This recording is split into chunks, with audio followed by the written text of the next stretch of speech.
जनभाषायै संस्कृताय मित्राणि श्रीगुरवे नमः। महाकवि शूद्रक और अग्निमित्र की राजधानी विदिशा से मैं तेजेंद्र आचार्य आप सभी का पुनः स्वागत करता हूँ।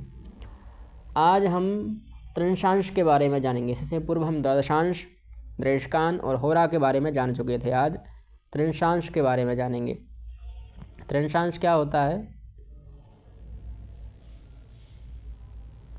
तो त्रिंशांश जो है एक राशि के 30 भाग को कहते हैं, पर एक राशि का 30 भाग करना थोड़ा संभव भी नहीं है क्योंकि एक एक अंश हो जाएंगे, तो इसलिए हम त्रिंशांश नहीं मानते हैं। उसके स्थान पर थोड़ा अलग नियम लग जाता है, वह नियम हम जान रहे हैं इस श्लोक के माध्यम से।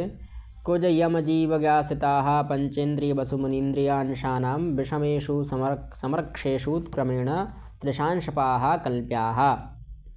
है ना। कुज मतलब मंगल, यम मतलब शनि, जीव मतलब गुरु, या मतलब बुध, सिद्ध मतलब शुक्र। ये होंगे त्रिंशांश के स्वामी। कब?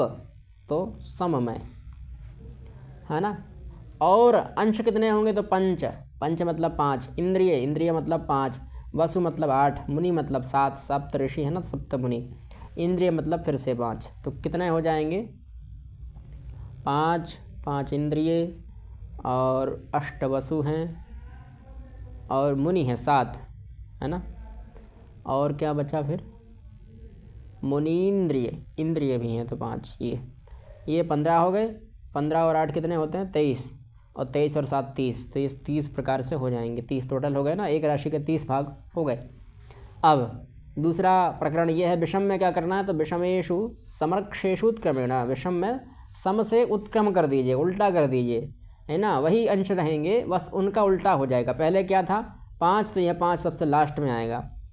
उसके बाद क्या था? इंद्रिय, तो यह 5 फिर से लास्ट में आएगा। इससे बाद फिर वसु था, वसु मतलब 8, है ना। फिर मुनि ये 7, और फिर अंश इंद्रिय ये 5। इस प्रकार से यह रहेंगे ना, कि पहला विषम में क्या होगा? ये पहला जो है त्रिंशांश व पंचम, 5 अंश पर, फिर 7 अंश पर, फिर 8 अंश पर, फिर 5 पर, फिर 15 पर। यह अंश की एक वो दी गई है श्रृंखला, इसको आपको जोड़ना पड़ेगा, है ना। जोड़कर कैसे लिखना? जैसे 5 और 7 12, फिर 12 में 8 मिलाएंगे 20 हो जाएगा, 20 5 25, 25 5 30। तो इस प्रकार से लिखना है कि 0 से 5, फिर 0 से 5, फिर 6 से 12, और फिर 12 से 20, नहीं 13 से 20 होगा, 12 तक समाप्त हो गया। फिर 21 से लेकर 25 तक, फिर 26 से लेकर 30 तक। इस प्रकार से लिखे जाएंगे। ऐसा ही सब में मान लीजिए, पर यहाँ थोड़ा उल्टा भी करना है। जो अभी हमने स्वामी पढ़े थे वो स्वामी का भी उल्टा करना है। तो जो प्रथम नवांश होगा उसका, प्रथम त्रिंशांश होगा उसका स्वामी होगा सित मतलब शुक्र, फिर ज्ञा मतलब बुध, फिर जीव मतलब बृहस्पति, फिर यम मतलब शनि, कुज मतलब मंगल, है ना। त्रिशांश पाह कल्प्या, त्रिशांश के स्वामी कल्पित करना चाहिए। वही नियम वगैरह यहाँ दिए गए होंगे, यही व्याख्या में लिखा होगा। विषम राशिषु यथाक्रमेण कुजादी नाम पंचादेहो भागा त्रिशांश का कल्पाः। विषम राशियों में यथाक्रम कुजादियों का पंचादि भाग करना ही त्रिशांश कहा गया है। तत्रादौ अंगारकस्य पंच, ततः परम 5 अंश तक अंगारक मतलब मंगल, उसके बाद मंदस्य पंच 5 मंद के, मंद मतलब शनि, ततो जीवस्याष्टौ जीव के 8, है ना। ततः परम बुधस्य 7 बुध के 7 अंश, और शुक्र के 5 अंश। एवं समराशि श्रुत क्रमेण, ऐसा समराशि में उल्टा कर दे। जैसे प्रथम का 5 शुक्र के होंगे, 7 बुध के होंगे, 8 जीव के होंगे, 5 सौर के मतलब शनि के, और 5 भौमस्य अवगंतव्य, भौम के जानना चाहिए, मंगल के जानना चाहिए। हिंदी में भी लिख दिया है इन्होंने, है ना। त्रिशांश का जो प्रयोजन है वह है सूर्याश्रित त्रिशांश के से जातक के सत्वादि गुण जानने में होता है ना। सूर्य से जो आश्रित हैं, क्योंकि इसमें सूर्य और चंद्रमा दोनों नहीं हैं। आपने इनके अगर स्वामी देखे हों तो यहाँ सूर्य और चंद्रमा दोनों नहीं हैं, तो इनसे जो आश्रित है इनके द्वारा ऐसे त्रिशांश में जातक का जो स्वभाव है उसका सत्व किस प्रकार से रहेगा उसको जानने के लिए है त्रिशांश का हम प्रयोग करते हैं। देखिए त्रिशांश पा कौन कौन से हैं?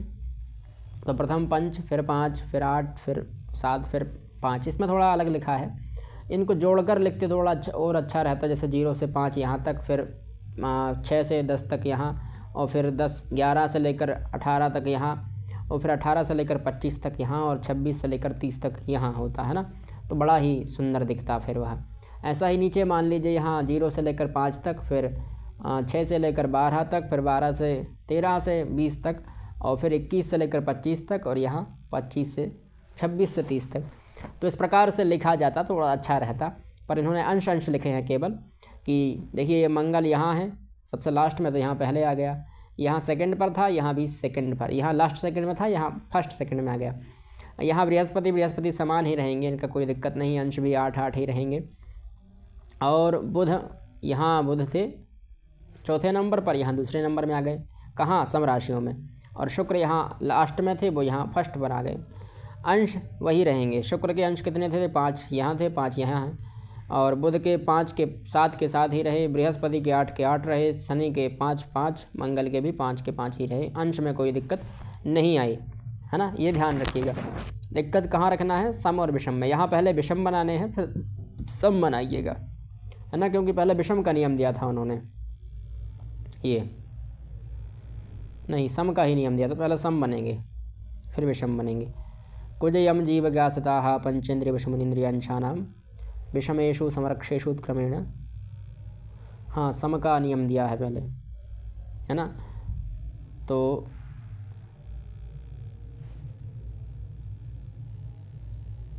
अच्छा, विषम में ऐसा होगा और सम में उल्टा करना है उसका, ठीक है। ये श्लोक बड़ा कन्फ्यूजन कर रहा है। ये सम का नियम, विषम का नियम दिया था उन्होंने कि कुज, फिर क्या था, कुज यम जीव ज्ञासता, यम मतलब शनि और ज्ञा मतलब कुज यम जीव, जीव मतलब बृहस्पति, ज्ञा मतलब बुध और सित मतलब शुक्र। इनके अंश दिए थे उसने पंच इंद्रिय वसु मुनिंद्रिय अंशानाम, है ना। श्लोक में भूल जाता हूँ, बहुत पहले पढ़ा था मैंने, मुनि और इंद्रिय, ठीक है। उसी का उल्टा कर देंगे तो यहाँ बन जाएगा कि कुज यम जीव ज्ञा सिताः, फिर पंच इंद्रिय वसु मुनि इंद्रिय, है ना। पंच मतलब 5 और फिर इंद्रिय मतलब भी 5, वसु मतलब 8 और ऋषि मतलब 7। ठीक, ये सब आपको ध्यान रखना होगा कि किस से किसका ज्ञान करना है, 7 का कहाँ से ज्ञान करना है, 8 का कहाँ से ज्ञान करना है, ये सब जो है वो ज्ञात करने वाली चीज़ें होती हैं, ठीक है। तो यहाँ हमारा जो त्रिंशांश था वह समाप्त हुआ। अगली वीडियो में पुनः मिलते हैं, तब तक के लिए जयतु संस्कृतम जयतु भारतम।